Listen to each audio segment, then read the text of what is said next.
Hello everyone, welcome back to my channel. तर आज आपण बघतोय एक्सरसाइज 1.1 मधला क्वेश्चन नंबर 2, त्यातला 15वा problem. Okay, so log of sec of e raise to x square असं ते फंक्शन आहे आणि त्याला आपल्याला डिफरन्शिएट करायचं with respect to x. Okay, so d by d x of log of sec of e raise to x square is equal to, किती functions आहेत एकात एक अडकलेले. लॉग आहे, त्यानंतर सेक आहे, त्यानंतर एक्सपोनेन्शियल आहे आणि एक्सपोनेन्शियलमध्ये एक्स स्क्वेअर आहे. सो असे टोटल 4 फंक्शन्स आहेत. सो जो मोठा फंक्शन आहे किंवा ज्याने सगळ्यांना बंद केलेलं आहे असं फंक्शन कोणतं आहे? लॉग. तर आधी आपल्याला लॉगला डिफरन्शिएट करायला लागेल.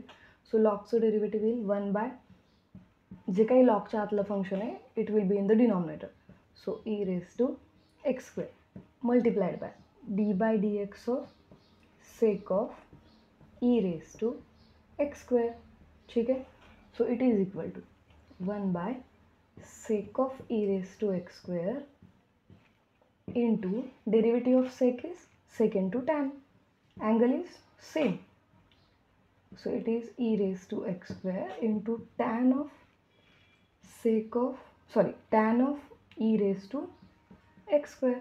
ठीक आहे, मल्टिप्लाइड बाय सेकचं पण डेरिव्हेटिव्ह घेतलं आपण. आता कोणाचं डेरिव्हेटिव्ह घ्यायचं आहे? D by d x of e raise to x square. ठीक आहे, so it is equal to हा सेक आणि हा सेक कॅन्सल होईल कारण अँगल्स सेम आहेत बघा.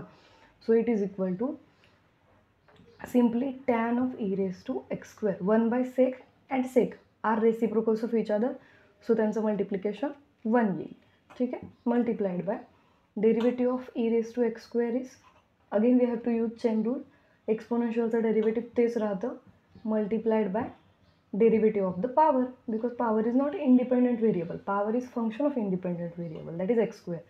Okay, so we have to multiply by its derivative. Okay, so it is simply equal to e raised to x square tan of e raised to x square into 2x. so this is your final answer. Video आवडला असेल तर subscribe करा, तुमच्या मैत्रिणींना share करा. Thank you.